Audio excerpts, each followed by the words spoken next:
Ate, mag-usap tayo. Para saan pa? Para saan pa? Ito lahat ng pinahira mo sa akin. Ibinabalik ko sa'yo. Alam ko naman palabas mo lang lahat to eh. Na habang inaayusan ako doon, gusto mo yung photographer na yon, mag-practice kayo ng poses, yung sweet, para manumbalik yung kinalimutan nyo ng feeling sa isa't isa. Ate, wala akong ganung intensyon. Anong wala? Bata pa lang tayo, inagaw mo na sa akin lahat. Si nanay, si tatay, kayo, si Alex. Ako mang agaw? Ha? Hindi ba inagaw mo sa akin si Alex dati? Di ba inaahas mo siya sa akin Asa na yan? Gumaganti ka? Gumaganti ka ngayon? Amira, 6 na taon kang nawala. Bumalik ka sa aming pamilya nyo. Okay lang yon.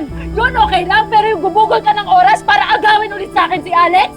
Akala mo laruan lang siya? Sayong-sayo na siya, saksak mo sa baga mo! Saan ka pupunta? Nag-uusap ba tayo? Bawiin mo yung sinabi mo, hindi ako mga agaw. Eh, bakit affected na affected ka? Sige! Yan ang isipin mo!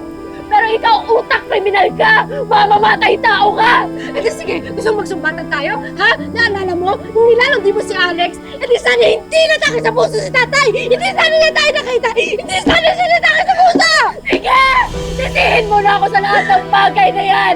Ikaw naman kasi yung mabait, di ba? Ikaw yung martir! Ikaw yung pumunta ng Maynila para magtrabaho, para mabigyan ng pera si tatay pang panggamot! Bakit? Ako din naman ah! Nagsakripisyo din naman ako! May ampag ako doon! Pumasok ako sa club kahit ayoko! Hindi mo ba naisip yun? Tapos ngayon, hindi mo ba naisip na pwede naman ako maging masaya kasama si Alex? Ha?